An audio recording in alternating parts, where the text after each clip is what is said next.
Ito nga pala yung nire-repair natin na board mga angkol. Ina-assemble na ni Uncle Chak.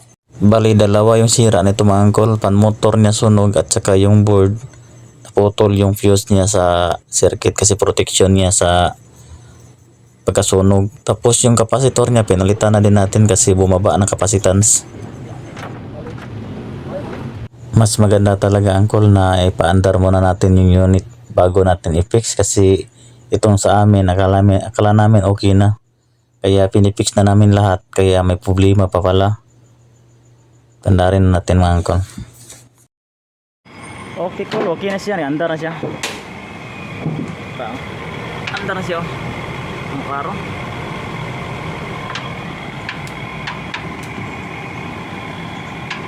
Lah.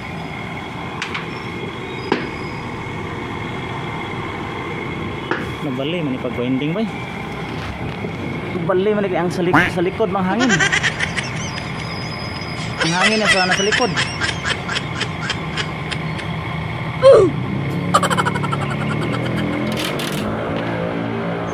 Tinanggal na naman namin yung cover kasi yung ikot ng pan motor baliktad at masubukan nating paandarin para matingnan talaga kung naka-reverse ba talaga kasi yung hangin niya sa likod papunta. Para sigurado buksan talaga paandarin natin na nakabukas. Wala man kay kondre sunong payan lain niya. Sakit man, nakasakit man ta. Wala may problema sa tuwa yan. I-videoin na lang. Reverse ang iyan tuyok.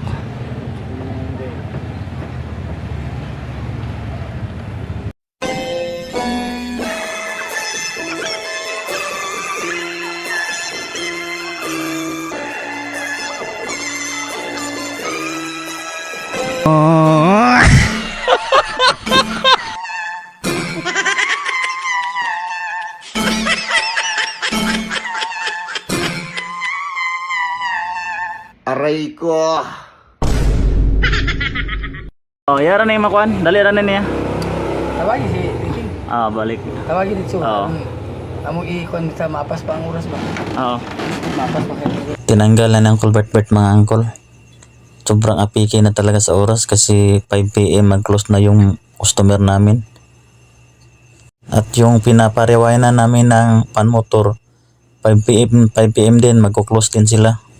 At ang oras niyan ay mga 3:40 PM na. Sobrang apiki na talaga kasi i-travel pa nila yan pan motor para baguhin sa nag-rewind ang pan motor. Tikto symbol, di na ko muna ugda kay kon, hadlok man. Symbol nagbalik. Symbol nagbalik kol kay na reverse man ang kon, reverse man ang pan motor kaniya.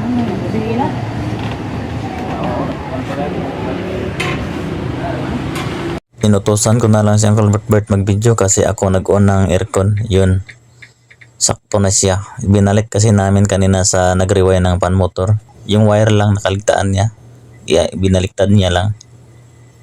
Yan, tama na yan. Ayos. Yan mga angkol, yan yung talaga yung totoong ikot niya. Baliktad kasi kanina naging common yung auxiliary niya. Testing natin mga angkol.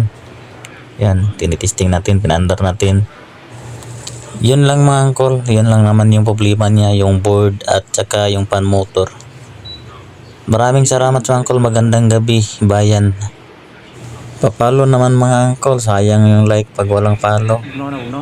Yun lang, maraming salamat. God bless. Sinubukan na ng Uncle Bert, lumamig na daw. Thank you.